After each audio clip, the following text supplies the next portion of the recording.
नमस्कार दोस्तों, मैं हूं रोहित शर्मा। आप सभी का बहुत बहुत स्वागत है एक बार फिर से DHP न्यूज़ चैनल में। आज है तारीख 7 अगस्त 2021, दिन शनिवार। रोजाना की तरह हिमाचल प्रदेश की महत्वपूर्ण खबरें जानने के लिए चैनल को सब्सक्राइब करके बेल आइकन पर क्लिक जरूर करें। और यदि आपने वीडियो को लाइक नहीं किया है तो वीडियो को लाइक ज़रूर कर लें। साथ ही आप हमारे व्हाट्सएप और टेलीग्राम ग्रुप को ज्वाइन ज़रूर कर लें। सभी के लिंक्स आपको डिस्क्रिप्शन में दिए गए हैं। चलिए बिना किसी देर के वीडियो की शुरुआत करते हैं और जानते हैं आज की बड़ी खबरें। हिमाचल में 2 संक्रमितों की मौत, 35 बच्चों समेत 297 नए पॉजिटिव मरीज। हिमाचल प्रदेश में कोरोना वायरस ने बच्चों को अपनी गिरफ्त में लेना शुरू कर दिया है। शुक्रवार को प्रदेश में 35 बच्चों के कोरोना टेस्ट की रिपोर्ट पॉजिटिव आई है। इसमें मंडी जिले के 10, कांगड़ा 8, शिमला 7, बिलासपुर 5, हमीरपुर 3 और चंबा में 2 बच्चों की रिपोर्ट पॉजिटिव आई है। स्वास्थ्य विभाग का मानना है कि अभिभावक ने भले ही कोविड वैक्सीन की डोज ले ली हो, लेकिन बच्चों के लिए खतरा बरकरार है। 1.5 से लेकर 18 साल तक के बच्चों को अपनी गिरफ्त में ले रहा है। उधर शुक्रवार को प्रदेश में कोरोना के 297 नए मामले आए हैं। चंबा 68, मंडी 60, शिमला 52, कांगड़ा 43, हमीरपुर 24, बिलासपुर 18, लाहौल स्पीति 10, ऊना 8, जबकि कुल्लू व सोलन में 5-5 और किन्नौर में 4 नए मामले आए हैं। वहीं कांगड़ा और मंडी में एक संक्रमित महिला की मौत हुई है। बीते 24 घंटों के दौरान प्रदेश में 137 मरीज ठीक हुए हैं।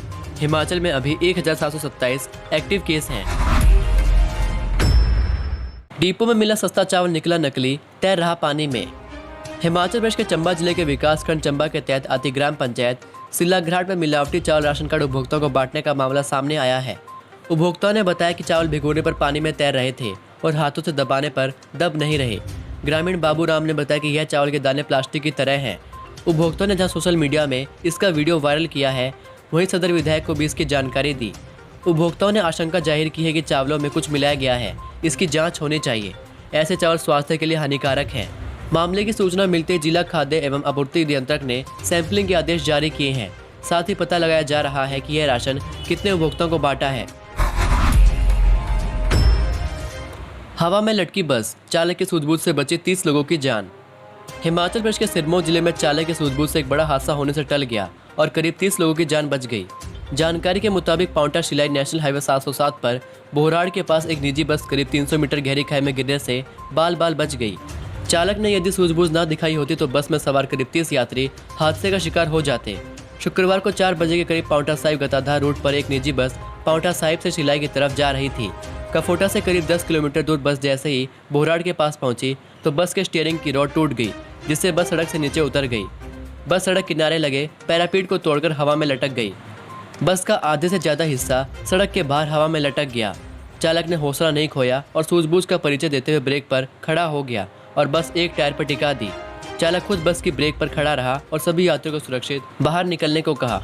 उसके बाद यात्रियों ने बस टायर को पत्थर से रोका और चालक को सुरक्षित नीचे उतारा। इससे लोगों की जान बच गई। यात्रियों का कहना है कि चालक ने सूझबूझ दिखाते हुए ब्रेक लगा दी और जब तक सभी यात्री बस से नहीं उतरे तब तक अपनी जान जोखिम में डालकर ब्रेक पर खड़ा रहा। शिमला में झमाझम बरसे बादल, प्रदेश में 8 अगस्त के लिए येलो अलर्ट। हिमाचल प्रदेश में शनिवार को भी बारिश के आसार हैं। रविवार को प्रदेश में येलो अलर्ट जारी किया गया है। शुक्रवार को कसोली में 31, धौलाकुआं में 25, जुब्बड़हट्टी में 17, मंडी में 14, सुंदरनगर में 7, शिमला में 6 और सोलन में 2 मिलीमीटर बारिश दर्ज हुई। मौसम विज्ञान केंद्र शिमला ने 12 अगस्त तक प्रदेश में मौसम खराब बना रहने का पूर्वानुमान जताया है।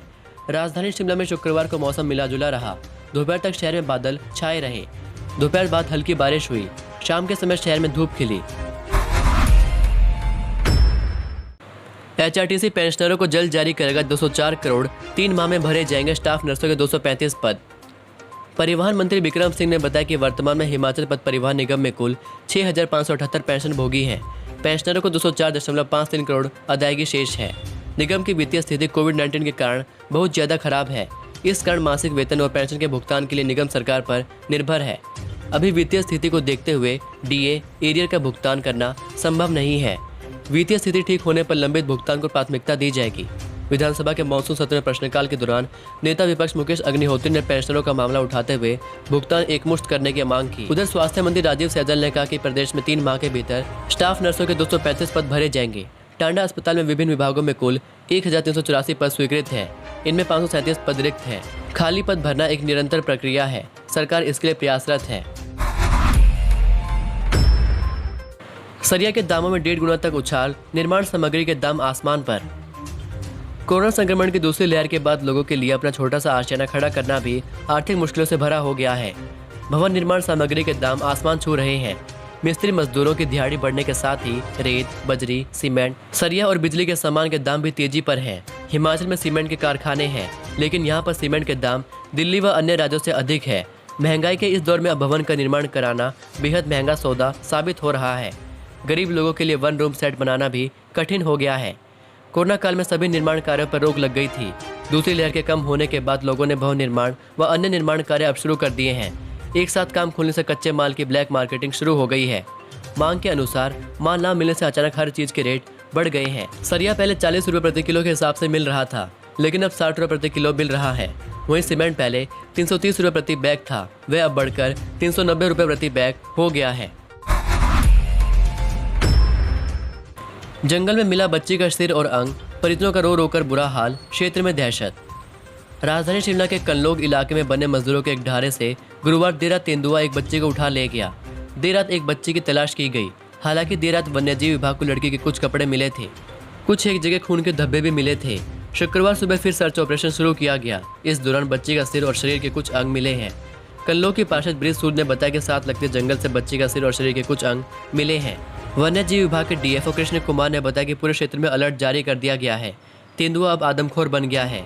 तेंदुए को पकड़ने के लिए वन्यजीव विभाग ने पिंजरा भी लगा दिया है। वहीं 6 वर्षीय मासूम बच्चे की दर्दनाक मौत से परिजनों का रो रो कर बुरा हाल है। बच्ची की मां बेसुध पड़ी है। बच्ची की दादी ने बताया कि रात को बच्चे ढार के बाहर खेल रहे थे। अचानक उनका 2.5 साल का पोता चिल्लाया। जब तक बाहर निकलकर देखा तो तेंदुआ बच्चे को उठाकर जंगल की तरफ भाग चुका था। आदमखोर तेंदुए को लेकर क्षेत्र के लोगों में दहशत का माहौल है। यूपी के दरिंदे ने 6 साल के लड़के संग किया कुकर्म, सहमा हुआ था मासूम। हिमाचल में अब लड़के भी सुरक्षित नहीं हैं। एक हफ्ते के भीतर लड़के के साथ दुष्कर्म का दूसरा मामला सामने आया है। घटना सिरमौर जिला के अंतर्गत पांवटा साहिब के सूरजपुर क्षेत्र की है। पीड़ित लड़के की उम्र 6 साल है। लड़के की मां ने बताया कि वो मूल रूप से झारखंड की रहने वाली है। पति ट्रक ड्राइवर है और 3 बच्चे हैं। छोटे बेटे की उम्र 6 साल है। वीरवार को जब पति घर से ड्यूटी पर जा रहे थे तो छोटा बेटा उनके साथ बाहर तक चला गया। इसी बीच एक महिला ने घर आकर बताया कि उसके बेटे के साथ गलत काम हो रहा है। वो तुरंत ही महिला के साथ उसके घर की तरफ गई। उसने पाया कि मेरठ के रहने वाले अंबुज कौशिक उर्फ गोल्डी ने उसे पकड़ा हुआ है और अप्राकृतिक ढंग से यौनाचार करने का प्रयास कर रहा है। बच्चा डरा सहमा रो रहा था। मामले की शिकायत पुलिस में की गई। पुलिस ने मामला दर्ज कर आरोपी गोल्डी को गिरफ्तार कर लिया है। आईपीसी की धारा 370 व पोक्सो एक्ट के तहत मामला दर्ज किया गया है। साथ ही पीड़ित बच्चे की मां ने आरोप लगाया है कि गरीब प्रवासियों के बच्चों को ही ऐसी हैवानियत का शिकार बनाया जा रहा है। बजरी से लदी पिकअप नदी में गिरी, एक की चली गई जान, एक पहुंचा अस्पताल। हिमाचल प्रदेश में सड़क हादसों का दौर कहीं से भी थमता नजर नहीं आ रहा है। इसी कड़ी में ताजा अपडेट सूबे के सिरमौर जिले स्थित राजगढ़ से सामने आ रही है। यहाँ सोलन यशवंत नगर छैला मार्ग पर नहरी पुल में शुक्रवार को बजरी से लदी पिकअप खाई में गिरने से हादसे का शिकार हो गई। इस हादसे में एक शख्स की जान चली गई और एक घायल हुआ। घायल को इलाज के लिए अस्पताल ले जाया गया है। इस द्वारा इस हादसे के संबंध में जानकारी देते हुए बताया गया कि पिकअप जो कि यशवंत नगर से बजरी लेकर ठियोग के गांव बलघार की तरफ जा रही थी कि नहरी पुल के ठाकुर द्वारा मंदिर के समय अनियंत्रित होकर करीब 100 मीटर गहरी ठांग से ही लुढ़क गई। गिरी नदी में गिरने पर गाड़ी के परखच्चे उड़ गए। पिकअप में सवार 40 वर्षीय प्रदीप कुमार निवासी ठियोग बलघार के मौके पर ही मौत हो गई, जबकि 28 वर्षीय चालक हंसराज निवासी बलघार घायल हो गया। राज्य कर्मियों को चाइल्ड केयर लीव नहीं देगी हिमाचल सरकार। हिमाचल प्रदेश सरकार अपने कर्मचारियों को अवयस्क बच्चों की देखभाल के लिए चाइल्ड केयर लीव देने पर कोई विचार नहीं रखती। मुख्यमंत्री जयराम ने विधायक आईडी लखनपाल के सवाल के जवाब में बताया कि सरकारी कार्य पर प्रतिकूल प्रभाव सरकार पर अतिरिक्त भारी वित्तीय बोझ के चलते केंद्र सरकार की इस व्यवस्था को प्रदेश में लागू नहीं किया गया है। हिमाचल बनेगा बीज आत्मनिर्भर राज्य, किसानों की आय होगी 2 गुना। हिमाचल को जल्द बीज आत्मनिर्भर राज्य बनाया जाएगा।